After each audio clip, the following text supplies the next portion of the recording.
በተደራጀ መልክ እየተሰራ ያለው ስራ ከሁሉም በፊት በጣም አመሰግናለሁ። ኢትዮጵያ አርጋ ተለውጣ ሳይ በአብዛኛው ምላሽ እያገኘን ነው። ይሄ ለአዲስ አበባ ከተማ አስተዳደር ትልቅ ምንኮራበት ስራ ነው የተሰራው። መሬት ቢሮ ኃላፊዎቹ ሳያውቁት የሊዝ ውል ያዋዋሉት ሕጉ በሚፈቅድልን መንገድ ምላሽ እንሰጣለን። ክፍለ ከተማ ደብዳቤ ይዘን ስንሄድ ምንም ስንሄድ ሊያስተናግዱን አልቻሉ። በአፋጣኝ እንፈታለን። ፊታችንን ፈታ አድርገን ደንበኛችንን ከመቀበል መጀመር አለበት። መሬት ዲጂታል ላይ ያልገባበት ሁኔታዎችም አሉ። በሟቾች ስም መሰራቱ ትክክል ካልሆነ በሟች መታተም አልነበረበትም። ሰነዱ መቅረብ አለበት። ይሄው አሟልተናል ብላችሁ በምን ያህል ጊዜ ትመልሱላችኋላችሁ? እኛ በዛው ሳምንት ውስጥ ምላሽ እንሰጣችኋለን። የያዟቸው 4 ህገወጥ ካርታ 4ቱም ካርታ በእጄ ላይ ነው ያሉት። ሲስተማችን ላይ የትኛው ነው ያለው የሚለውን ምንም ነገር መልስ አልተሰጠንም። 57 አባወራዎችን የካሳ ክፍያ ጉዳዩ እልባት የምንሰጥ ይሆናል ማለት ነው። ያችን 75 ካሬ ሜትር ለማግኘት 7 ወር 8 ወር ፈይተናል። አከፋፈሉን ጨምሮ ፈጣን አገልግሎት የሚሰጥበት ሲስተም ቢዘረጋ እንደ ልደታም ኦንላይኑ በመቆራረጡ ሰዎች ይመላለሳሉ። ወረቀት የጸዳ ስናደርግ በቴክኖሎጂ ተደግፈን ሌብነቱን ልንቆጣጠር እንችላለን። እኔ ወደ ከተማ ካርታ መስጠቱ ሰው ወደዛ መምጣቱ ለምን ተፈለገ? በኔትወርክ ብቻ ይተሳሰርና ከዚህኛው ክፍለ ከተማ አዛኛው ክፍለ ከተማ በቴክኖሎጂ የመቆጣጠር ደረጃ ላይ ደርሰናል። አሁን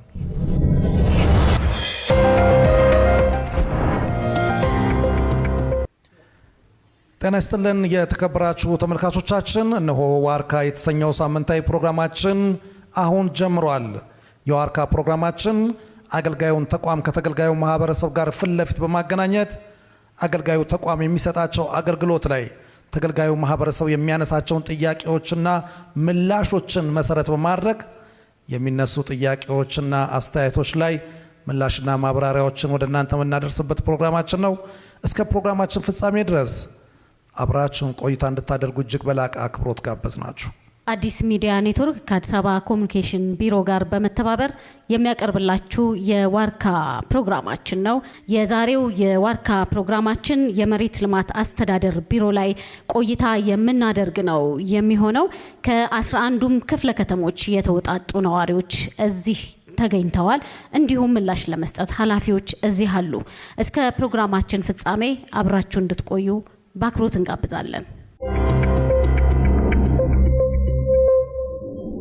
የአዲስ አበባ ከተማ አስተዳደር ኮሚኒኬሽን ቢሮ ጠንካራ የኮሚኒኬሽን ስርዓት በመዘርጋት በቂና የተሟላ መረጃ ያለው በከተማዋ ሁለንተናዊ እድገት ንቁ ተሳትፎ የሚያደርግ ህብረተሰብ በመፍጠር ከተማችን አዲስ አበባን የአፍሪካ የብልጽግና ተምሳሌት እንድትሆን እየሰራ ያለ ተቋም ሲሆን ከአዲስ ሚዲያ ኔትወርክ ጋር በጋራ በመሆን ይህንን ዋርካ የቴሌቪዥን ፕሮግራም ስፖንሰር አድርጎ አቅርቦላችኋል። የአዲስ አበባ ከተማ አስተዳደር ኮሚኒኬሽን ቢሮ።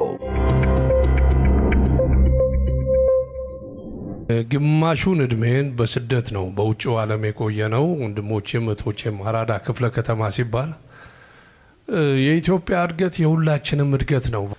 ያቺ ቆሻሻ መጠራቀሚያ የተባለችው ሀገሬ ኢትዮጵያ አርጋ ተለውጣ ሳይ ውስጤ በከፍተኛ እርካታና ደስታ የተሞላ ነው።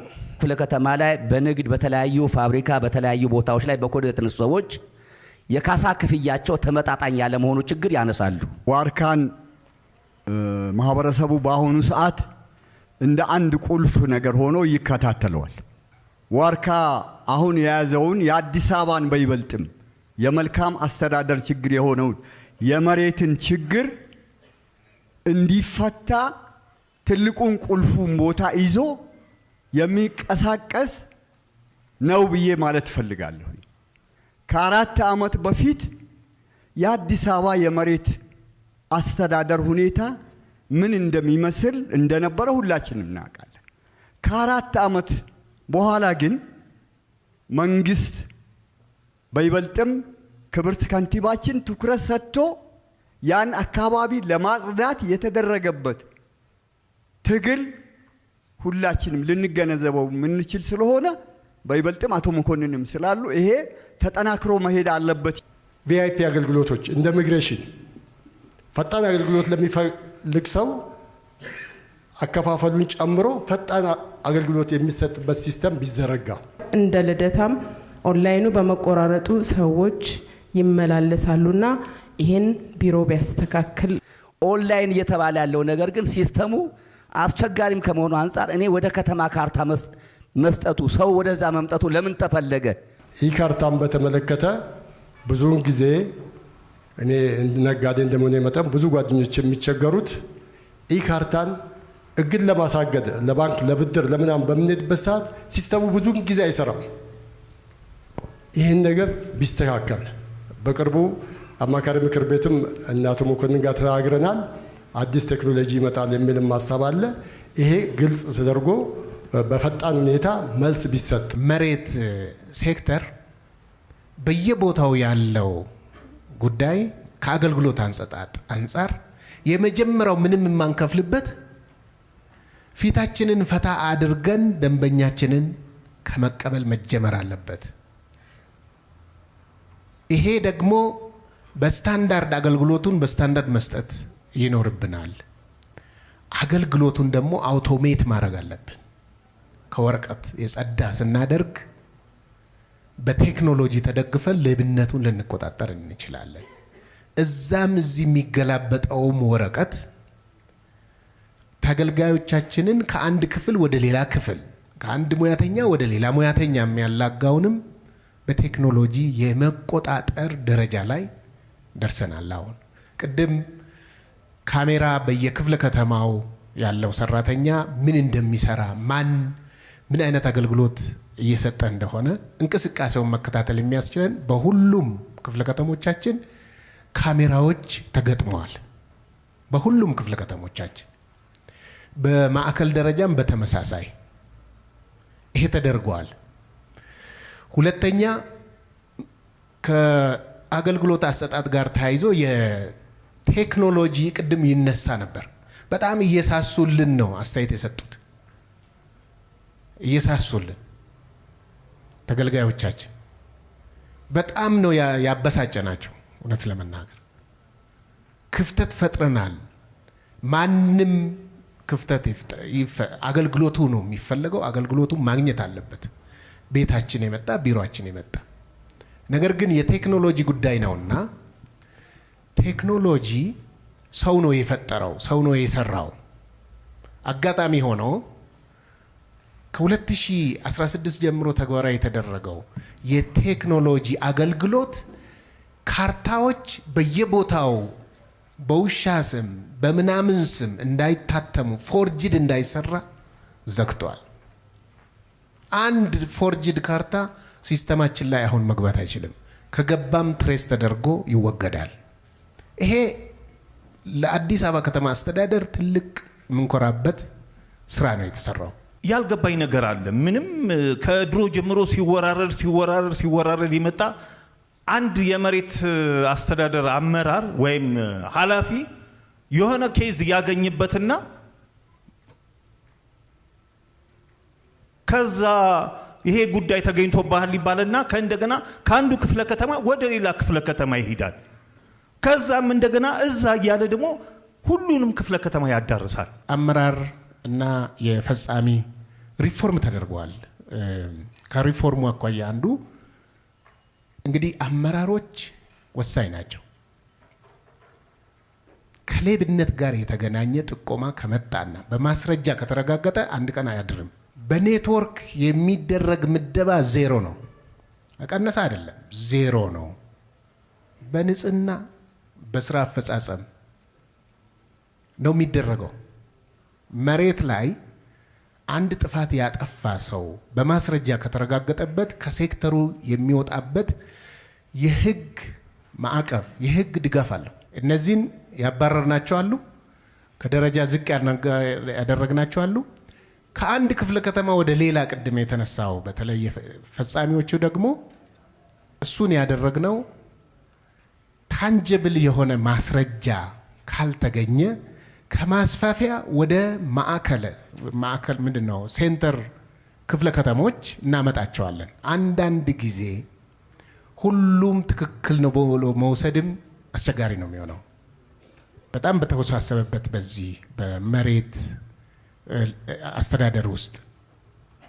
ስለዚህ እሱን ጊዜ የግድ ያስፈልገናል፣ ክትትል እናደርጋለን። የተከበራችሁ ተመልካቾቻችን አዲስ ሚዲያ ኔትወርክ ዋርካ ፕሮግራማችንን ነው እየተከታተላችሁ የምትገኙት። ይህንን ፕሮግራም አዲስ ሚዲያ ኔትወርክ አዲስ አበባ ኮሚኒኬሽን ጉዳዮች ቢሮ ጋር በመተባበር ወደ እናንተ የሚያደርሰውን ፕሮግራማችን ነው በመከታተል ላይ የምትገኙት። የአዲስ አበባ ከተማ አስተዳደር መሬት ልማትና አስተዳደር ቢሮ ጋር እያደረግነው ያለውን ውይይት አሁንም ቀጥለናል። ቂርቆስ ክፍለ ከተማ ወረዳ 02 አንድ ህንፃ ነበረን። ለ23 ዓመት ያስተማርንበት ጌጅ ዩኒቨርሲቲ ኮሌጅ ያንን ህንፃ ገዝቶት ከ3000 በላይ ተማሪና ከ200 በላይ ሰራተኛ ነበረኝ። ህንፃውን እንደማለማ ማስፋፊያም እንደምወስድ አውቅ ነበር። ፕላንም አድርጌ ማስፋፊያ ጠይቄ ቦታው ላይ ወደ 1353 አካባቢ ካሬ ሜትር ቤዝ ማፕም ተወራርሶ እንግዲህ ከካቢኔ ወደ ከከንቲባው ወደ መሬት ልማት ሄደ። መሬት ልማትም ቂርቆስ ክፍለ ከተማ ጋር ጻፈ። አስፈላጊው መረጃ ተሰበሰበ። ቤዝ ማፕ ተወራረሰ። እንደገና ወደ ከንቲባ ጽፈት ቤት ለውሳኔ ቀርቦ ማስፋፊያው ተፈቅዶልን እንገነባለን የሚል እምነት ነበረኝ። ባለ 17 ህንፃ ለመገንባት የነበረኝን ባለ 3 ህንፃ ወለል አፈረስኩኝ። ህንፃውን ሳፈርሰው ከመሬት ልማት ማኔጅመንት ቢሮ ኃላፊ ማረጋገጫ ወስጄ ነው። መነሻው የሚሆነው 2015 የካቲት ላይ የአዲስ አበባ ከተማ የካቢኔ የወሰነ ውሳኔ ነው። ለአንድ ማልማት ይችላል ለሚባል በውሳኔ ታይቶ ልማቱን ሊያቀላጥፍ በሚችል መልኩ የከተማውን ስታንዳርድ የሚጠብቅ ሆቴልና ሞል 6000 ካሬ ሜትር ይሰጣል። ሲሰጥ በየካ ክፍለ ከተማ ወረዳ 7 ላይ ነው በርግጥ የተሰጠው። ከዛ በኋላ አልሚው ይሄ ለሆቴልና ለሞል የሚሆን አይደለም ብሎ ቅሬታ ያቀረበው ከንቲባ ጽፈት ቤት ነው። የከንቲባ ጽፈት ቤትም ይሄን አጣርቶ ለቢሮአችን የነሐሴ 2015 ላይ ደብዳቤ ይጽፋል ማለት ነው። ቦታ ሊቀየርላቸው ይገባል የሚል 6000 ካሬ ሜትር ቂርቆስ ላይ ስለጠፋ ወደ 5900 ካሬ ሜትር የሚሆን ሁለት ቦታዎች ላይ እንዲዘጋጅ ተደርጓል። ቂርቆስ ላይ ጋዜቦ ላይ አሁን እሳቸው ያነሱት አቶ ሞገስ ያነሱት 3900 ካሬ ሜትር ሲዘጋጅ የጌጅ ዩኒቨርሲቲ ኮሌጅ ያለበት ይዞታ አንዱ ሆነ ማለት ነው። በአጋጣሚ ደግሞ እሳቸው ለመስራት ሲሉ አፍርሰውታል ይዞታው። ስለዚህ ሶስተኛ ሌላ ተጨማሪ ጥያቄ ይዘው መጡ ማለት ነው። እንደ ወደ ካሳና ወደ ምን ቢኬድ እንኳን ፈርሷል። ስለዚህ እኛ ካሳ እንስራ እንኳን ስንል ባዶ መሬት ነው ያገኘነው። እነዚህን ጥያቄዎች ካጣራን ኋላ የኛ የቢሮ ኃላፊዎችም በፊት ከናቶ መኮንንም በፊት የተጀመረ ነው። እንግዲህ ረጅም ዓመት የሆነ ነው። እናቶ ሲሳይም ባሉበት ሰዓት ታይቷል። ውሳኔዎች ይሰጥ ተብሎ የጋራ የመድረክ ስራ ነበር። አሁንም ናቶ መኮንን ምክትሉ አቶ መኮንን ተረፈም በጋራ ሄደን አይተን ውሳኔ እስከ ኔክስት ዊክ ድረስ እንሰጣለን ተብሎ የተያዘ ኬዝ ነው። ላስት ዊክም ቦታውን በጋራ ከአመራሮች ጋር አይተነዋል ማለት ነው። ምንድነው አሁን ውሳኔ ህገወጥ ነው የሚባለው? ህገወጥ ውሳኔ አይደለም። አሁን ያልኳችሁን ሩት ተከትሎ የተደረገ ውሳኔ ነው። ግን አፍርሰው መሆኑ ኢምፓክቱ እኔስ በሆን ብሎ ማሰብ ያስፈልጋልና እሱ ምን ይደረግ የሚለው ከህግና ከመመሪያ አንጻር በቢሮአችን የታየ ነው። ከአቶ መኮንን ተረፈ ጋር የተናገርነው ኔክስት ዊክ ውስጥ የውሳኔ ሀሳብ አቅርቡ ውሳኔ እንሰጣለን የሚል ነው ማለት ነው። በዚህ የተያዘ መሆኑን ነው የምናሳየው። በዚህ መልኩ አይደለም። እኛ ያለነው ቂርቆስ ነው። ካቢኔ ወሰነለት ለሰውየው የካ ነው። ከየካ ወደዚህ መምጣቱን ማናውቀም። አስቀድሞ ሊዝ አዋውለውት የመጀመሪያ ሊዝ ሲያዋውሉት ያዋዋሉት የመሬት ልማት አስተዳደር ቢሮ ፕሮሰስ ካውንስል ወይም የመሬት ቢሮ ኃላፊዎቹ ሳያውቁት የለማ መሬት ዳይሬክተር አካባቢ ላይ ያሉ ሰዎች ናቸው የሊዝ ውል ያዋዋሉት። ይህንን ስህተት ወይም ህገወጥ ያልኩት አንዱ ይህንን ነው። ልብ በሉ። የሊዝ ውሉን ያቋረጠው የመሬት አስተዳደር ቢሮ ኃላፊው ነው። አሁን አቶ ሞገስ እንዳሉት የተቋረጠበት ወቅት ነበረ። እሱም ወደ 2016 ጥቅምት ላይ ነው። አንድ ምርመራዎች እስኪደረጉ ድረስ ይቋረጥ ብሎ ቢሮ ላከ፣ አቋረጥን። ከዛ 2017 ጥር ላይ እንደገና በ2016 ጥቅምት የተሻሻለው የተቋረጠው የሊዝ ውል እንዲቀጥል ተብሎ የአልሚው ስም ተጠቅሶ ኦን ተደረገ ማለት ነው። አሁን እሳቸው የሚያነሱት ነገር ስህተታቸው የቱ ላይ ነው? አሁን ስህተት ለማለት እቸገራለሁ። ለምሳሌ እሳቸው እንደ አንድ ግለሰብ 100 ሚሊዮን ብር ሽጥ ንግዛ ሲባል እምቢ ያልኩትን ህንፃ አፍርሼ የካቢኔ ውሳኔ ለሌላ መሰጠቱ ሮንግ ነው የሚለውን እንደ ሰው ማሰብ ያስፈልጋል። ገለልተኛም ሆኖ እኛም ሰዎች ሆነን ስለምንሰራ ማለት ነው። ውሳኔው ግን ቢሮ የሰራው ስህተቱ ነው እኔ አልታየኝም። እርግጥ ከቢሮ ነው የሚመጣልን ከኛ ቢሮ። ይሄ ቢሮ ሲመጣ ደግሞ የስትራቴጂክ ካውንስሉ የኛ ቢሮ ከከንቲባ ጽሕፈት ቤት የመጣችውን ውሳኔ መነሻ አድርጎ ቂርቆስ ላይ ማዘጋጀቱና እኛ ይዞታ ላይ ማዘጋጀቱ ሮንግ ነው ፖይንቱ። አሁን ይሄን ሁሉ ነው እኮ ኢንቨስቲጌት እየተደረገ ያለው በእኛ ቢሮ። ይሄ ሁሉ ታይቶ የመጨረሻውን ምላሽ እንስጥ የሚል በቢሮ እኛም የውሳኔ ሀሳብ አቅርቡ ተብሎ ተይዟል ነው። ስለዚህ አሁን እሳቸውም ያሉት አቶ ሞገስ ያሉት በሙሉ ይታያል። እንደዘን የመጨረሻ ውሳኔ እርግጠኛ ነኝ በቢሮ ኃላፊያችን በኩል ቀርቦ እንሰጣለን የሚለው ነው። አዲስ ከተማ ክፍለ ከተማ ጋር ተያይዞ የቢአርቲ መንገድ እንደ ችግር ተደርጎ ይነሳል። በርካታ ነዋሪዎችም ጥያቄ ያነሳሉ። በ57 አባወራዎች እዛ አካባቢ ላይ የካሳ ክፍያ አልተከፈለንም የሚል ጥያቄ አላቸው። ሁለተኛ ዙር ካሳ አልተከፈለንም የሚሉ ጥያቄ አላቸው። ከዚህ ጋር ተያይዞ የአዲስ አበባ መንገዶች ባለስልጣን እኛ አይመለከተንም ይላል። ራሱ የፕሮጀክቱ ባለቤት ነው። መሬትም አይመለከተንም ነው። ማን ነው ታዲያ የሚመለከተው? ከተማ አስተዳደሩ ከምንም በላይ ቅድሚያ ሰጥቶ እየሰራ ያለው የልማት ተነሺዎችን የካሳና የምትክ ቦታ የማስተናገድ ስራ ነው። ከካሳ ጋር በባለፈው በጀት ዓመት 21 ቢሊዮን ብር የካሳ ክፍያ ለልማት ተነሺዎች ከፍለናል። በዚህ በጀት ዓመትም በዚህ በአራት ወር ጊዜ ውስጥ 5.3 ቢሊዮን ብር ካሳ ከፍለናል። ይሄ ማንም ዜጋ ከንብረቱ ከይዞታው ያለ በህግ የተመለከተለትን ካሳ ሳይከፈለው እንዳይፈናቀል እንዳይነሳ ከተማዋ የለማች ነው። የከተማ የመልማት ፍላጎቱን ባለው ልክ ዜጎችን ደግሞ ይህን መብት ማክበር ግዴታ ስላለበት ከተማ አስተዳደሩ ትኩረት ሰጥቶ እየሰራበት ያለ ጉዳይ መሆኑ ቢሮም እንደ ቢሮ ይህንን አሁንም በየጊዜው ከሌሎች ተቋማት በተለየ ሁኔታ በየጊዜው በየሳምንቱ የካሳ በጀት እየተለቀቀ ለየክፍለ ከተሞች ተሰጥቶ በክፍለ ከተማ በኩል የካሳ ክፍያው እየተደረገ ያለ መሆኑን ለማንሳት ነው። አዲስ ከተማ ላይ የተነሳውን በተመለከተ ምናልባት የጉዳዩ እኛ ጋር በቢሮ ደረጃ ደርሶ ስለነበረ በአንድ በኩል የቀረበው አሁን የተነሳው ጥያቄ ካሳ ሙሉ በሙሉ አልተከፈለንም ሳይሆን ባለጉዳይ ሆኖ እኛ ጋር መጥተው ጉዳዩን አድምጬው ስለነበረ ሙሉ በሙሉ አልተከፈለንም ሳይሆን ልዩነት ሊከፈለን ይገባል የሚል አይነት ጥያቄ ነው። ከኛ መሬት ቅርንጫፍ ለመንገዶች ባለስልጣን ደብዳቤ እንደተላከ መንገዶች ባለስልጣን ደግሞ አይ መክፈል ያለብኝን ቀድሜ ከፍያለሁ የሚል ምላሽ እንደተሰጠ ይሄንን ነው ከባለ ጉዳዮቹ ተደርተን የነበረው። ይሄ ጉዳይ ምናልባት መንገዶች ባለስልጣን እዚህ ስለሌሉ ብቻ ሳይሆን ምን ያክል የልዩነት ሊከፈል ይገባል የሚለው ከጽህፈት ቤታችንም ከቅርንጫፍ ጽህፈት ቤታችንም የተሰጠው ምላሽ ምን ያክል እውነታነት አለው። ያ ከሆነ መንገዶች ባለስልጣን ሊከፍል የሚገባ ከሆነ በቢሮ ደረጃ ተነጋግረን ለጉዳዩ እልባት የምንሰጥ ይሆናል ማለት ነው። ካርታ ያለው ላይ መንግስት በልማት ካነሳው ካሳ ይከፍላል። 97 ላይ ግን ምትክ ብቻ ነው የሚሰጠው ካርታ ከሌለው አየር ካርታው ማለት ነው። ስፔሻሊ 88 ላይ ካሳ ህጉ ይፈቅዳል።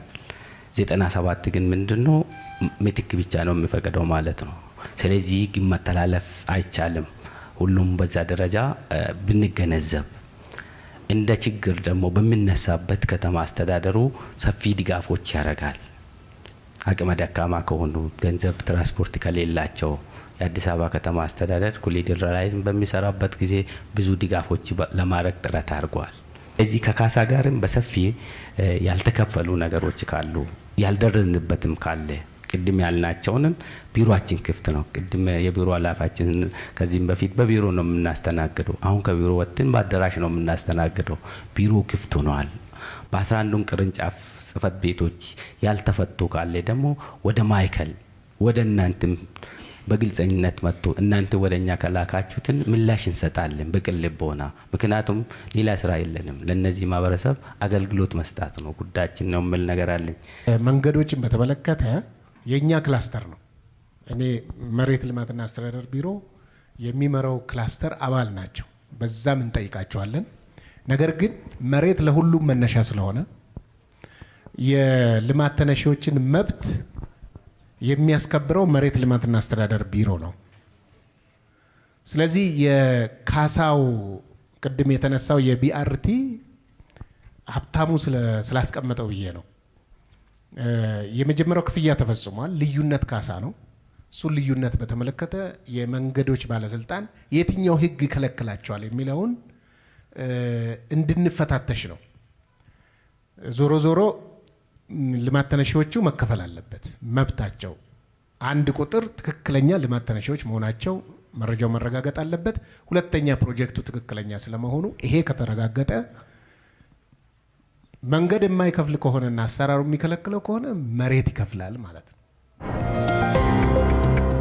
በየቤታችሁ ሆናችሁ የተከታተላችሁን ያላችሁ ተመልካቾቻችን ከኛ ጋር ስለሆናችሁ እጅግ በጣም እናመሰግናለን። አዲስ ሚዲያ ኔትወርክ ከአዲስ አበባ ኮሚኒኬሽን ጉዳዮች ቢሮ ጋር በመተባበር የሚያቀርብላችሁ የዋርካ ፕሮግራምን ነው እየተከታተላችሁት የምትገኙ ተመልካቾቻችን።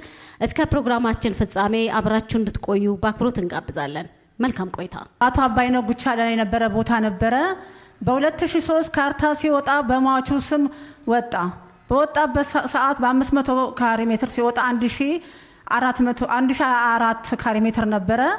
ከዛ ውስጥ ይካተትልን ጥያቄ ስንጠይቅ ይካተትልኝ አሁን አይቻልም፣ ግማሹ በወንዝ ዳርቻና በግር ኤሪያ ስለሆነ በ500 ካሬ ሜትር ተስተናግደን ይካተትልን አይሆንም ሲሉን፣ ግማሹ ሰነድ አልባ ሆነ አንድ ግቢ ውስጥ ሆኖ በዚህ ጉዳይ በ2016 ቤታችን ፈረሰ። በፈረሰበት ሰዓት ልኬት ሲመጣ ሁሉም በአንድ ግቢ ተለካና ወራሽ ግማሽ ወራሾች የኛ ከካርታ ውጭ እንዴት እናደርግ ሲባል አይ እናንተ በ75 ተስተናግዳላችሁ፣ ካርታ ውስጥ ያሉት በካርታ ይስተናግዳሉ ተባለ። ሁሉም የአንድ ወራሽ ውርስ የተጣራ ነው። የአራቱም ሸጋዊ ወራሽ የነበር ነው። ግን እኛ የእናንተን ጉዳይ አናስተናግድም። አንዱ ስንጠይቀው እኔ ጋር አይመለከተኝም፣ የህግ ባለሙያው ዋናው መስተዳድር ጋር፣ ማስተዳደሩም በእንደዚህ ጉዳይ ያለን እኛ 2 ዓመታችን ነው በዚህ ጉዳይ ላይና ተንከራተናል።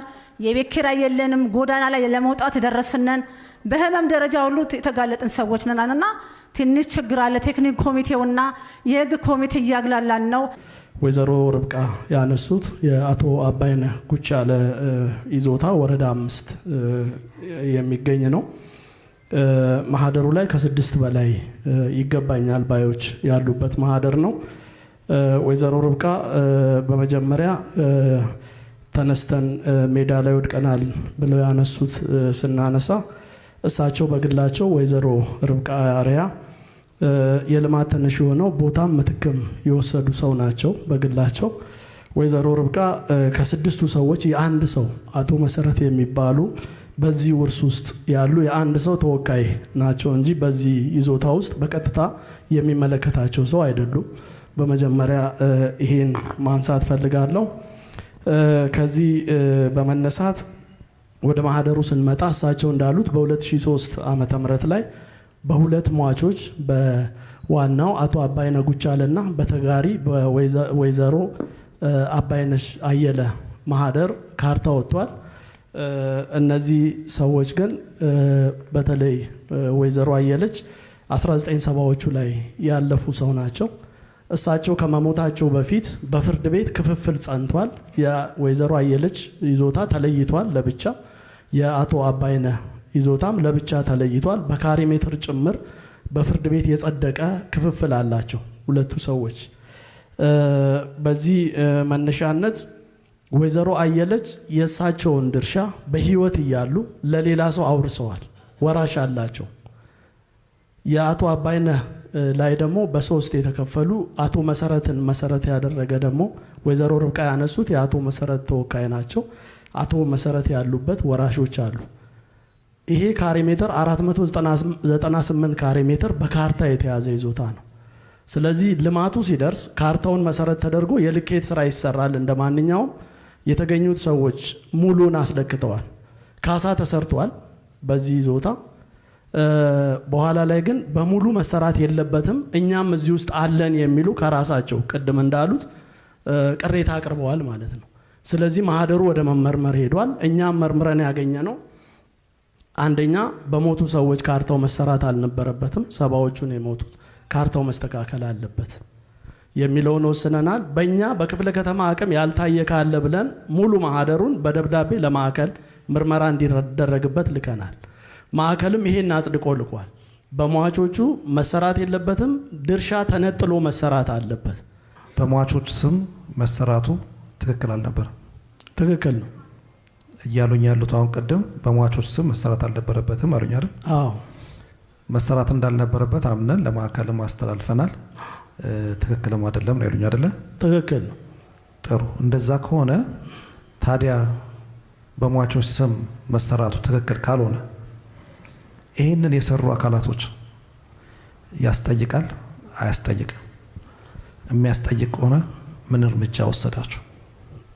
እሺ 2003 ዓመተ ምህረት ይሄን የሰሩ ሰዎች ያስጠይቃል። መሰረታዊ ነባራዊ ሁኔታዋን ግን በአጭር ለማስረዳት 2003 ዓመተ ምህረት ላይ ካርታ የሚታተመው በቢሮ ተሆኖ ነው። የዘመቻ ስራ ነው። የአገልግሎት የሽግግር ጊዜ ፕሮጀክት ነበረ። መመሪያው መመሪያ ቁጥር 2002 ይባላል። በዛ መስተንግዶ ያ ስራ ይሰራ ነበር። ቢሮ ተሆኖ ነው የሚታተመው። የ2004 በጣም የመሬት ትልቁ ባክሎግ ከ2004 ወይንም መመሪያ ቁጥር 17 2006 ከመምጣቱ በፊት የታተሙ ካርታዎች ናቸው። ይሄ እንደ ቢሮ እንደ ከተማ የነበረብን ችግር ነው። ቢሮ ተሆኖ ይታተም ስለነበረ ነው ካርታ። ያንን አይተን በመሬት እየወረድ እያስተካከልን ነው አሁን ስራዎች የምንሰራው። ስለዚህ ያን የተፈጠረ ትክክለኛ ስህተት ነው። በሟች መታተም አልነበረበትም፣ ግን ያ በወቅቱ የነበረ አሰራር ስለሆነ ነው። ስለዚህ እዚህ ውስጥ ቅድም እሳቸው ያነሱት የወራሾች አካል ሆነው ግን ደግሞ ከካርታ ውጪ 75 ካሬ ሜትር ይዘው ሁለት ሰዎች መብት የተፈጠረላቸው አሉ። ስለዚህ እነዚህ ሰዎች የውርሽ ድርሻው ላይ ውርስ ድርሻውን አንቃወምም አንገባም እዛ ውስጥ በ75 ካሬ ሜትር አጽድቁልን ሲሉ ይህንን በደንብ ከታየ በኋላ በ75 ካሬ ሜትር ጸድቆላቸው ተስተናግደዋል። አሁንም በአዲስ ሚዲያ ኔትወርክ ፊት እና እዚህ ባለው ተመልካች ፊት ማረጋገጥ የምፈልገው የአቶ አባይነ ጉቻ ለወራሾች ተስማምተው እስከመጡ ድረስ ከነገ ጀምሮ መስተንግዶ ማግኘት ይችላሉ። ይሄን መርጬላቸዋለሁ እኔ ራሴ። በእናንተ አስተያየት ስላረካን ምላሽ ስጡን በጽሁፍ ብለውኛል። ለሰኞም ቀጥረናቸዋል ምላሽ ለመስጠት። ይሄን እንደምንፈታ ለማረጋገጥ እወዳለሁ። የአዲስ አበባ ከተማ አስተዳደር ኮሙኒኬሽን ቢሮ ጠንካራ የኮሙኒኬሽን ስርዓት በመዘርጋት በቂና የተሟላ መረጃ ያለው በከተማዋ ሁለንተናዊ እድገት ንቁ ተሳትፎ የሚያደርግ ህብረተሰብ በመፍጠር ከተማችን አዲስ አበባን የአፍሪካ የብልጽግና ተምሳሌት እንድትሆን እየሰራ ያለ ተቋም ሲሆን ከአዲስ ሚዲያ ኔትወርክ ጋር በጋራ በመሆን ይህንን ዋርካ የቴሌቪዥን ፕሮግራም ስፖንሰር አድርጎ አቅርቦላችኋል። የአዲስ አበባ ከተማ አስተዳደር ኮሙኒኬሽን ቢሮ። አላግባብ ካርታችን ተወስዶብናል፣ ግብር እየከፈልንበት ህጋዊ ሰነድ ይዘን ምንም ልንስተናገድ አልቻልንም። በክፍለ ከተማው ማለት ነው። አቤቱታ እንኳን ይዘን ስንሄድ ስልክ ተቀብለው ነው የሚመልሱን እና ምንም መፍትሄ ልናገኝ አልቻልንም። ካርታችን አላግባብ ተወስዶብናል። በዛ ላይ አላግባብ ታጥሮብናል። በእኛ ያልሆነ ፍርድ ላይ መጥቶ በሌላ ሰው ስም የተወሰነ ፍርድ ይዘው መጥተው አጥረውብናል እና ምንም መፍትሄ ልናገኝ አልቻልንም። እንደ አዲስ ከተማ ክፍለ ከተማ የተነሱ ቅድም ጥያቄዎች አሉ። ካርታችን ያለ አግባብ ለሌላ ግለሰብ ተላልፎ ተሰጥቷል የሚል ከአዲስ ከተማ ክፍለ ከተማ ተነስተዋል። እናንተስ ታቆታላችሁ ወይ? ወይዘሮ ሳራ አብርሃም መስሉኝ ያነሱት ጥያቄው ላይ ክሊር አይደለም ኡነን ለመናገር ማለት ነው። ስንገብርበት የነበረው ከ61 ዓመተ ምህረት ጀምሮ 70 ዓመት 60 ዓመት የኖርንበት መሬት ነው። አሁን ለዛኛው መሬት እንዴት በዚህ አግባብ ተሰጣቸው ብለን ስንጠይቅ ክፍለ ከተማ የኃይለ ሥላሴ ካርታ ስላላቸው ነው አሉ። የኃይለ ሥላሴ ካርታ ደግሞ ኦሪጂናሉ የለም፣ በኮፒ የኃይለ ሥላሴ ካርታ ነው ፕሮፖርሽን ካርታ ለነዛ ወገን የተሰጣቸው የኛም ጭምር ተቆርጦ ማለት ነው። ሙሉ ለሙሉ ግቢውን ወስደውታል ማለት ነው እነዛ ግለሰቦች እና ክፍለ ከተማም ደብዳቤ ይዘን ስንሄድ ምንም ስንሄድ ሊያስተናግዱን አልቻሉ እና መፍትሄ አላገኘንም። አጥር ደግሞ የታጠረው በእኛ ስም ባልሆነ እኔ አቶ አብርሃም ልጅ ነኝ፣ በአቶ አብርሃም ነው እንጂ መምጣት የነበረበት በሌላ ግለሰብ ተከሰን ክሱን እንኳን ሳናቅ ነው ግቢ ውስጥ ፖሊሶች ገቡ። ምንድነው ብለን በመንጠይቅበት ሰዓት አፈጻጸም ወጥቷል። ስናየው የሌላ ሰው ስም ነው። ይሄ ሰው እኛ ጋር የለም። እንትን ፍርድ ቤት ሁሉ ሄደን ተጠይቆ ወረዳው ይሄን ሰው አላቀውም ብሏል። ግን አፈጻጸም መጥቷል ተብሎ በፖሊስ እኛ ተይዘን አጥር ታጥሮብናል። መብታችን ተገፏል። እናጠራለን። ምናልባት ሰኞ ቢሮ መጣው መጠየቅ ይችላሉ። ተገቢው ምላሽ እንሰጣለን። በቅሬታ በደብዳቤ ይስጡን። ቅሬታውን በአግባቡ በደብዳቤ የምንልስበት አግባብ ይኖራል ማለት ነው። በእኛ በኩል የሚፈታ ከሆነም ደግሞ በአፋጣኝ እንፈታለን የሚለውን ነገር ተገልጋዩ ቢወስዱልኝ። ፍርድ ቤት የወሰነው ውሳኔ ተፈጻሚ ይሆናል። ትክክል ነው። ከዛ ባሻገር ግን በስማቸው ባልመጣ ውሳኔ ላይ ክስ ላይ የሆነ ሰው በሱ ቤት ላይ እንዲስተናገድ ማድረግ የእናንተ ባለሙያዎች ይችላሉ? ህግ ይፈቅድላቸዋል? አሰራር ምናልባት ያው ተገልጋዩ ግልጽም ስላልሆነ ጥያቄው በጣም ግልጽ ነው። እንዲህ አይነት ጉዳዮች ካሉ ቅድም ያነሳሁት የጥቆማውም አለ። በአካል እንኳን መቅረብ ባይችሉ ረቡዕና አርብ ደግሞ ቢሮአችን ሳይሆን አዳራሽ ውስጥ ነው አገልግሎት የምንሰጠው ሁላችንም፣ አመራሩም ዳይሬክተሮችም። ስለዚህ ይሄን ማቅረብ ይችላሉ። እንደዚህ አይነት እንግልት ደርሶብኛል፣ ከህግ አግባብ ትክክል አይደለም፣ የተሰማኝ ስሜት ምቾት አልተሰማኝም በአገልግሎት ላይ የሚሉት ማቅረብ ይችላሉ። ይሄን ስፔሲፊክ ጉዳይ በተመለከተ ኢንቨስቲጌሽን የሚያስፈልገው ሆኖ ከሁለቱም ወገን መሬት እንግዲህ በህግ ስለሆነ የሚመራው ትንሽ ቶሎ ውሳኔ ላይ መድረስ ይከብዳል፣ በደንብ መታየት ስላለበት ነው። መረጃዎች ላይ ተመስርቶ ማስረጃ አደራጅቶ መስተንግዶ መስጠት ይገባል። ስለዚህ ባለሙያዎች አሁንም ከተነሳው አንጻር ትክክል ሆኖ ከተገኘ የማይመሳሰል ነገር ሆኖ ከተገኘ ማስተካከያ ይደረጋል።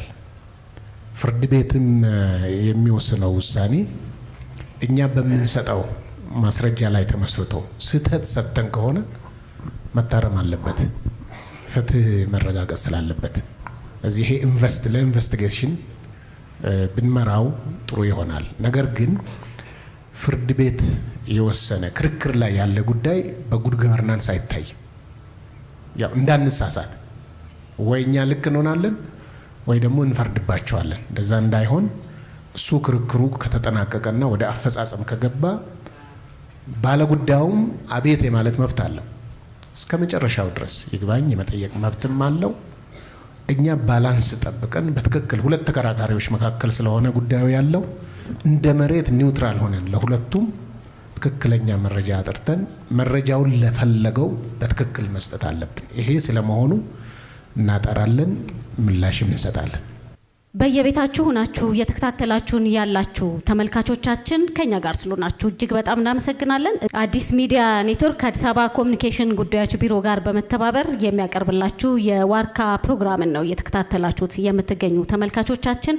እስከ ፕሮግራማችን ፍጻሜ አብራችሁ እንድትቆዩ በአክብሮት እንጋብዛለን። መልካም ቆይታ።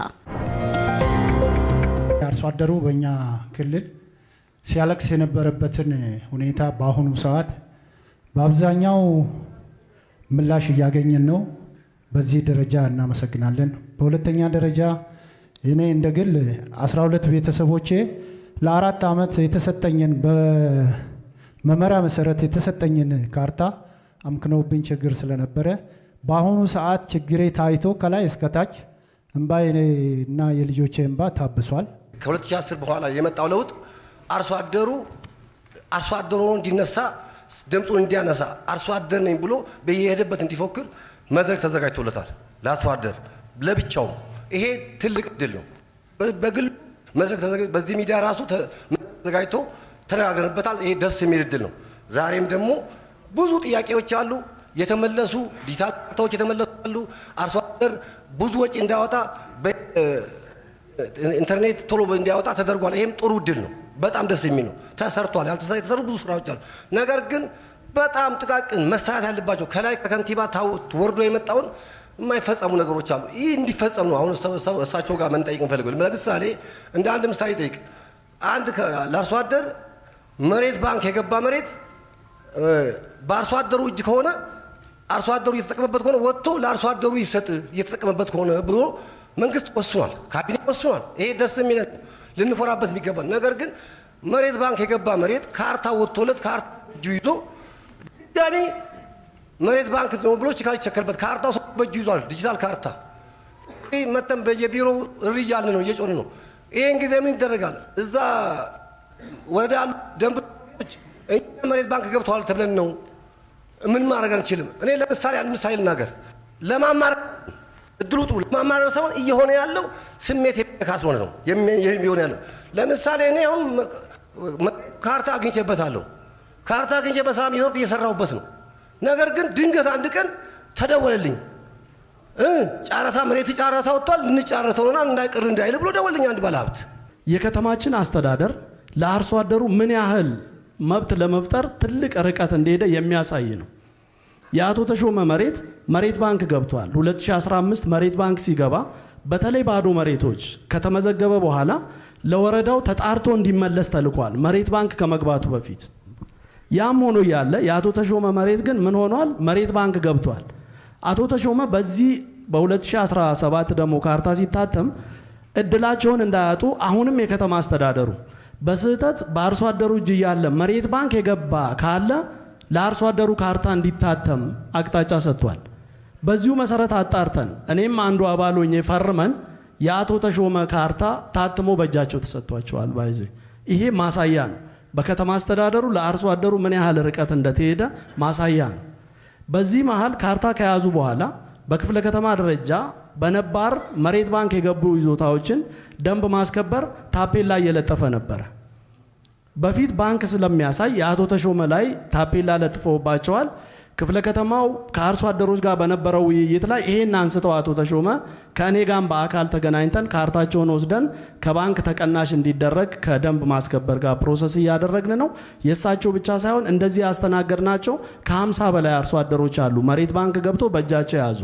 የሁሉንም በዚህ ደረጃ የምንፈታ ይሆናል የሚለውን ለማንሳት ነው።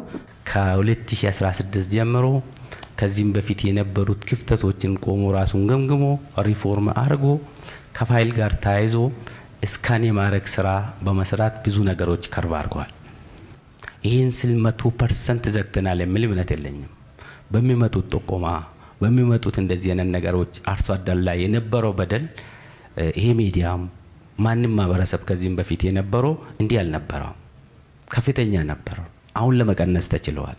አሁን አንድ አባቴ ቅድም በዛ ደረጃ በምሬት ያነሱትን ከቅርንጫፍ ጽሕፈት ቤት ከአባታችን ጋር በመናበብ ማና ወጣ እነ ከሌ ተብሎ ልማት ተነሺ ተብሎ የመጡት ከየት መጡ? ከየት ተነሱ? ከዚህም በፊት ካሳ በልቷል። እዚሁ ከተማ ናችሁ። ትክክል ልማት ተነሺ ከሆኑ ደግሞ ለአባታችን ደግሞ ምንድነው ህጉ የሚፈቅድላቸው? የመጨረሻ መሬታቸው ከሆነ ደግሞ እሳቸው አይነሱም። ሪልት ልማት ተነሺ ከሆነ ደግሞ ሌላ ቦታ ይፈለግና አባታችን እዛ ጋር ይቀጥላሉ። ካልሆነ ደግሞ ህጉ የሚፈቅደው ካሳና ምትካቸው ይሰጣል። እዚህ አካባቢ ላይ ፍጹም ነው የሚል እምነትም የለኝም። እኛም እንደ ቢሮ አሳይመንቱን ወስደን የምናርም ይሆናል።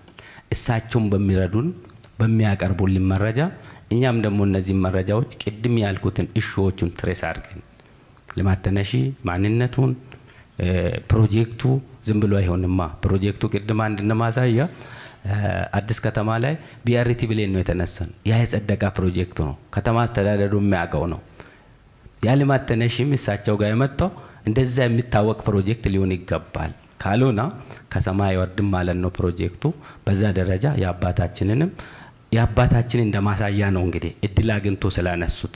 ይህን መሳይ ሰፊዎች ሊኖሩ ይችላሉ። በቅርበት የምናየው ይሆናል። የልማት ተነሺዎች የአርሶ አደር ሲነሱ ቦታ ሲሰጥ መሬት ባንክ የገባ ነው የሚሰጣቸው። መሬት ባንክ የገባ ቦታ ሲተላለፍ አርሶ አደሩ ችካል አስቸክሎ ስንችካል አስቸክሎ ከጨረሰ በኋላ ወደ ሲመለስ ሰዎች ይኖራሉ እዛ ላይ ህገወጦች። እሱን አስነስቶ ችካል አስነስቶ ሲመለስ አስቸክሎ ሲመለስ ሰዎቹ ያነሱትን የራሳቸውን እቃ ወይ ደግሞ ቤት መልሶ ይሰሩታል። ከዛ በኋላ ምን ያወጣሉ? እግድ አውጥተው እየተሰቃየን ያለ ነው። እዛው ጋር ይፈርሳል፣ በነጋታው ይሰራል። ከዛ በኋላ እግድ ይወጣበትና ያ ሰው ሄዶ ሲጠይቅ ሄጄ ያጥራሉ ሲል እግድ አለበት ማለት ነው። በአንተ በግልህ ደረጃ የደረሰብህ ችግር ምንድን ነው? የደረሰብኝ ችግር መሬቱ ተላለፈልኝ፣ ለኔ ተቀበልኩኝ። ከተቀበልኩ በኋላ ወደ ክፍለ ከተማ ተመልሼ ጥያቄን አቅርቤ ተስተናግጄ ልክ በነጋታው ሲሄድ ቦታው ላይ እግድ ወጥቶበታል።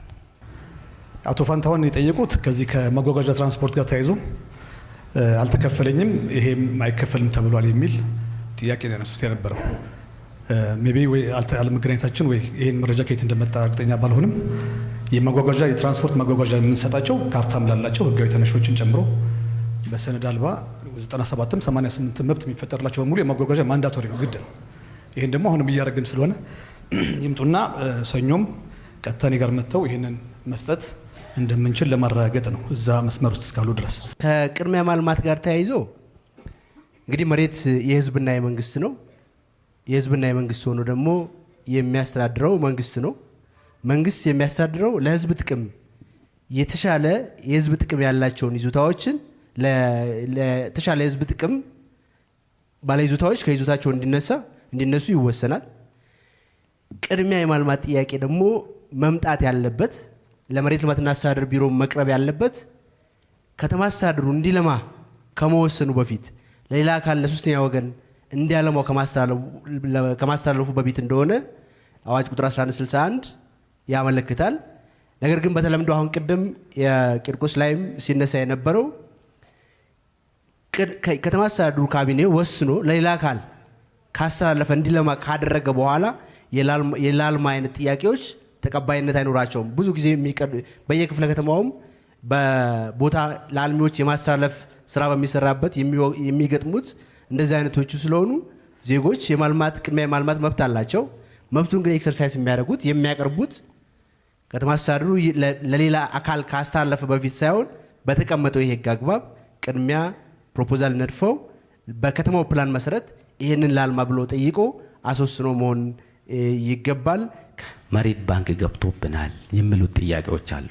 እዚች አካባቢ ላይም ክፍተቶችም ካሉ በቅርንጫፍ ጽህፈት ቤትም ካሉ ወስደን የምናርም እንዳለ ሆኖ በግልጽ ለማህበረሰቡ ምላሽ ሊሆን የሚችለው ሪል አርሶ አደር ከሆነ ለአርሶ አደር መመሪያ ቁጥር 20 2013 በጸደቃ መሰረት መሬት ባንክም ቢኖር ተጣርቶ አርሶ አደሩ እየተጠቀመ ካርታ ይወጣል ከተባለ ካርታ ከወጣ ባይ ዲፎልት ከባንክ ወጥቷል።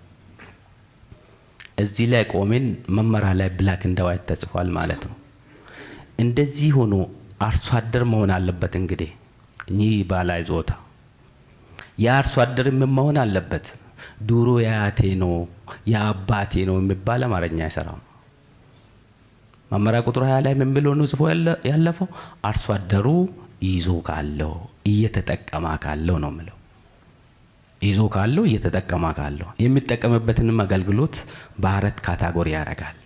በእርሻ፣ በግጦሽ፣ በመኖራ፣ በድርጅት። ከዚህም በፊት መንግስት በፕሮጀክት አንስቶ የዛሬ 20 ዓመት ሊሆን ይችላል 30 ዓመት ሊሆን ይችላል መሬቱ ሳይጠቀምበት ክፍት የሆነው ዱሮ የኔ ነው ብሎ መጠየቅ መመሪያ ቁጥር ላይ አያስቀምጥም። መመሪያ ቁጥር ላይ የተቀመጡት ክራይቴሪያ ደግሞ ካሟላ ማንም ከልካይ ሊሆን አይችልም። አጎራባቾቹ መጥቶ ምስክርነት ይፈርሙለታል። ራሳቸው የመረጡት የብሎክ ኮሚቴ ያረጋግጡለታል። ይሄን ውስጥ አልፎ ለአርሶ አደሩ መሬት ባንክ ውስጥ እያለ ይውጣና ካርታ ይሰጠባል። ካርታ እጁ ላይ ከደረሰው መሬቱ ላይ ጥያቄ የሚያነሳው አካል ተገቢነት የለው። ሆኖም ካለ ደግሞ እኛ ወስደን ሆኖ ተገኝቷል። እንግዲህ ጥያቄ ስለተነሳው ምንድነው ማድረግ አለብን? ካርታ ከያዘ በኋላ ለሚመለከተው አካል ከመሬት ባንክ ወጥቷል፣ በዚህ ዞታ ላይ ካርታ ተሰጥቷል ተብሎ በዛ ነው የሚያዘው። ሁሉም ማህበረሰቡ ስፔሻሊ አርሶ አደሩ በዛ ደረጃ እንዲረዳ። ካርታዬ 586 ነው። 300 ካሬ ሜትር ግለሰቦች ጠይቀውኝ ሸጥኩላቸው። በቀረው ቦታ ላይ በሀገሪቱ 18 አይነት የግንባታ ህጎች አሉ። ያንን በሙሉ አሟልቶ 7,234,600 ብር የፈጀ ቤት ከሰራ በኋላ 40 ሜትር ካሬ አልፎ ገንብቷልና ይፍረስ ብሎ ይከሱኛል። በዚህ ክስ ላይ የመሬት ልማት ማኔጅመንት ማነው የመሬት መረጃ እና ኤጀንሲ ግቤንም የማያውቁ ለኔም ለነሱም ያላስረከቡ ካርታ ባዶ ነጭ ወረቀት ላይ ሰርተው ይሄ ካርታ ፈጽሞ ቦታውን የማያሳይ እንደገና መንገድ አያሳይ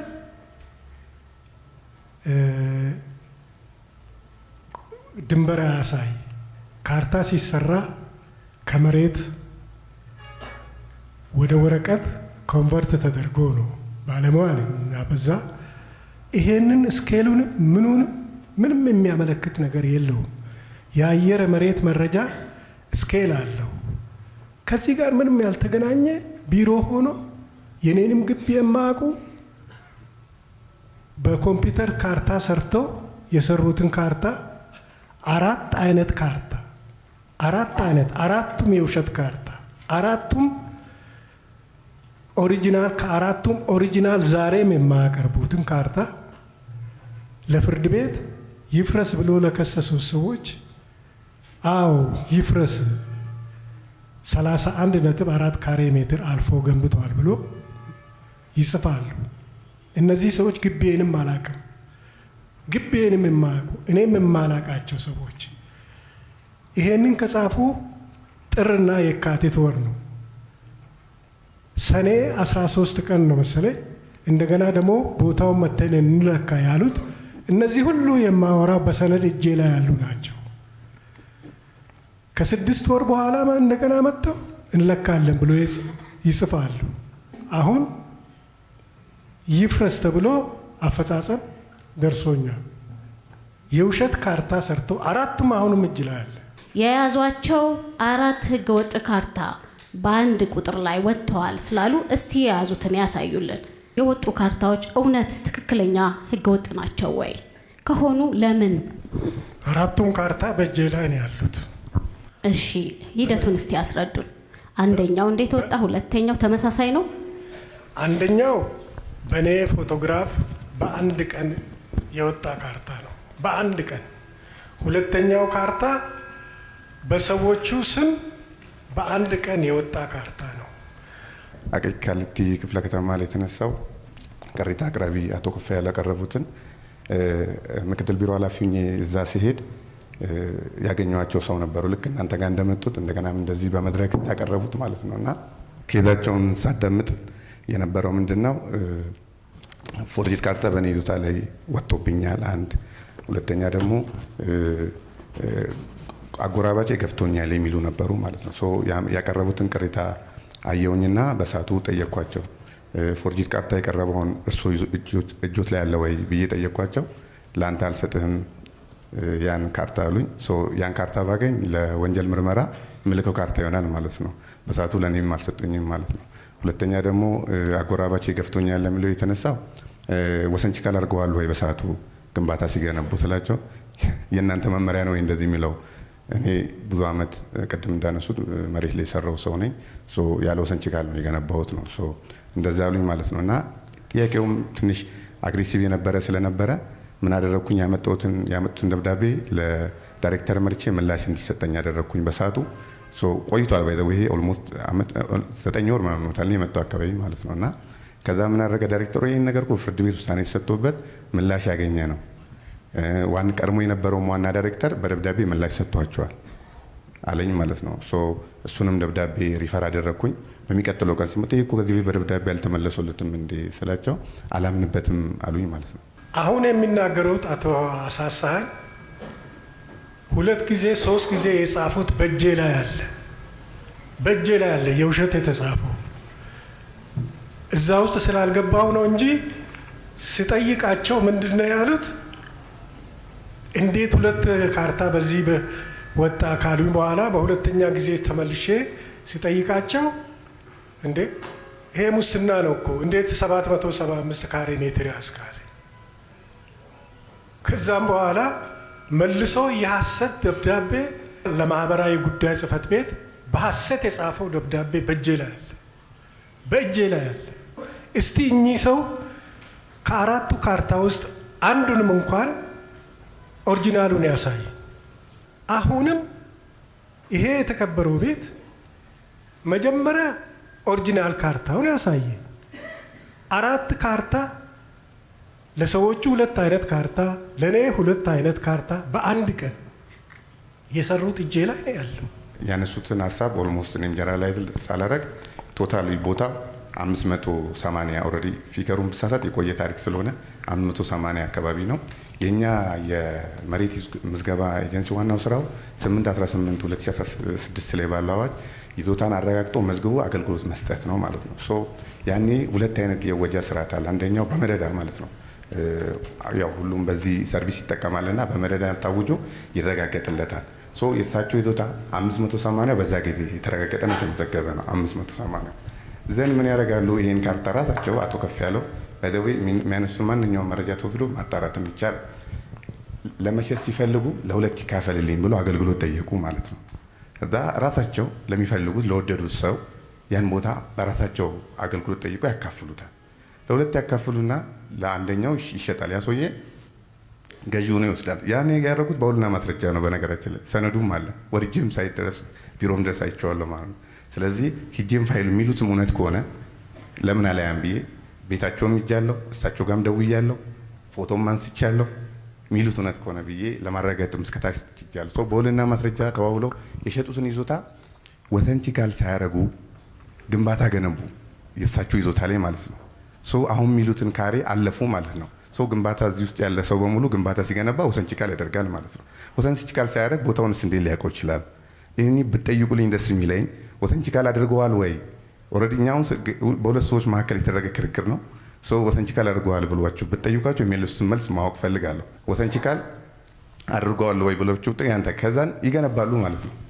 እና ሲገነቡ ግን አንድ ኦልሞስት ከ1 ሜትር ያነሰ ገፍተው ነው ወደ አጎራባቻቸው ማለት በሁለቱ መሀል ጭቅጭቅ ይነሳል ማለት ነው። ያም እየገነባ ይሄዳል። በክርክራቸው መሀል ላይ እሳቸው እግድ ሁላ አምጥተው ፍርስራሽ ወደ እኔ ቤት እየወደቀ ነው በሚል ህንፃውን ያስቆሙታል ማለት ነው። በዚህ ሂደት የነበረ ነው እንግዲህ ለፍርድ ቤት ምላሽ ሲሰጥ የነበረውና የተዘጋው በሰዓቱ ማለት ነው። ሂጄ ያየሁትን ይዞታ ካረጋገጥኩ በኋላ በድጋሚ መጡ ማለት ነው። እኔ ጋር ሲመጡ ጊዜ ኦልሞስት ቦታውንም ታጥሮ የተያዘው ባይ ዘ ዌይ እስከ 700 በላይ ነው። ህጋዊ 580 ናት። ግን ደግሞ እነዚህን የሌጋል አካሄዶችን ሄደውን ሂደት በሙሉ አስረዳዋቸው ማለት ነው። ስለዚህ ደግሞ ይህ ሰርቪስ ወሰንቺካል አስቀምጠዋል ወይ? እኔ አሁን የምፈልገው ምላሽ ነው ላይ እንዲሰጠ የሚፈልገው በደብዳቤ ያሉኝ ማለት ነው። ከዚህ በፊት ተሰጥቷል ያ ደብዳቤ። ኦልሬዲ ጄም አይቻለሁ፣ አጣርቻለሁ። ምንም የሚከብደኝ ጉዳይ ስለሌለ ያኑ ራሱ ሪፈር አድርጌ ጻፍኩላቸው ማለት ነው። ጉዳዩ እንዴት ይፈታል፣ መቼ ይፈታል ወደሚለው እንምጣና ይሄን ጉዳይ ከከንቲባ ጽሕፈት ቤት ቅሬታ ሰሚ መጥቶበታል። መጥቶ እኔ ደውለውልኝም ጠይቀውኛል። ስለዚህ በፍርድ ቤት የተዘጋ ጉዳይ ነው ይመስለኛል። እዛ ያሉት አዩትና ኮንዲሽኑን ራሳቸው እኔ ጋርም ሳይመጡ ቅድም እንዳነሱት በሽምግልና ብትፈቱት ይሻላል የሚል ምላሽ ሰጥቷቸዋል። እኔ አልሰጠውም። በእርግጥ ምንድነው አሁን ከሳሽና ተከሳሽ ባለበት ሁኔታ እውነቱ ያለው ሁለቱ መሀል ላይ ነው። እውነቱ ያለው ዳኛ ያውቀው ለምን ኢንተረስት ያም እንደተፈለገ ማለት ነው። ስለዚህ በሽምግልና እንዲፈቱ ሪኮመንድ አድርጓቸዋል ከንቲባ ቢሮ ማለት ነው። ምክንያቱም ሁለቱም ገንብተዋሉና። ስለዚህ በዛ በተከሳሽ ሳይድ ያለው ምንድነው ይሄ ተስማምቶ ነገሮችን ለመፍታት ያለ እንትን ይመስለኛል። ሁለቱም መስማት ይፈልጋል። በነገራችን ላይ ጥሩ እንደዚህ ነው የሚያልቅ ነው። እሺ የእርሶ ቢሮ የመጨረሻ ሳይ ምንድነው በዚህ ላይ? ይሄን በተመለከተ ኦልሬዲ ምናልባት ሁለቱ ከተስማሙ እኛ መረጃውን አብዴት ልናደርግ እንችላለን፣ ይዞታውን ማለት ነው። በተስማሙበት መሰረት እንኪዛውን እሳቸው ናቸው ገፍተው የገቡት። እነዛም ለመስማማት እርግጠኛ ፍላጎት ያላቸው ይመስለኛል። ሰው ከተስማሙ ሁለቱንም ይዞታቸውን እንወስድና በደብዳቤ ተቀበለናቸው አብዴት እናደርጋለን። ምክንያቱም ፍርድ የተሰጠበት ውሳኔ ነው። ሰው ወደ ትክክለኛ መስመር መግባት ስላለበት ይዞታውን አብዴት የማድረግ ስራ መስራት እንችላለን። ኤኒታይም በተስማሙ ታይም ላይ ማለት ነው። አንድ ፎርጅድ ካርታ ሲስተማችን ላይ አሁን መግባት አይችልም። ከገባም ትሬስ ተደርጎ ይወገዳል። ይሄ ለአዲስ አበባ ከተማ አስተዳደር ትልቅ የምንኮራበት ስራ ነው የተሰራው። ይሄ ከተደረገ በኋላ ሙከራዎች የሉም ማለት አይቻልም። ለምሳሌ ቅድም የተነሳው 4 ካርታ በእጄ ይዤ ሲስተማችን ላይ የትኛው ነው ያለው የሚለውን እናጣራለን። ከአራቱ የትኛው ነው ያለው? በጣም ቀላል ነው። ከዛ ውጪ ባለቤቱ መፈለግ አለበት። ባለቤት አለው ከዛ ውጪ ያለው። ተመልካቾቻችን የመሬት ልማት አስተዳደር ቢሮን በተመለከተ የተለያዩ ጥያቄዎች የተነሱበት የክፍል 1 ፕሮግራማችን የዛሬው ይህን ይመስል ነበር። ሳምንት በክፍል 2 ያልተነሱ ያልተዳሰሱ ጥያቄዎችን ይዘን ወደ እናንተ የምንመጣ ነው የሚሆነው። ከቀሪ የአዲስ ሚዲያ ኔትወርክ ፕሮግራሞች ጋር መልካም ጊዜ ይሆንላችሁ።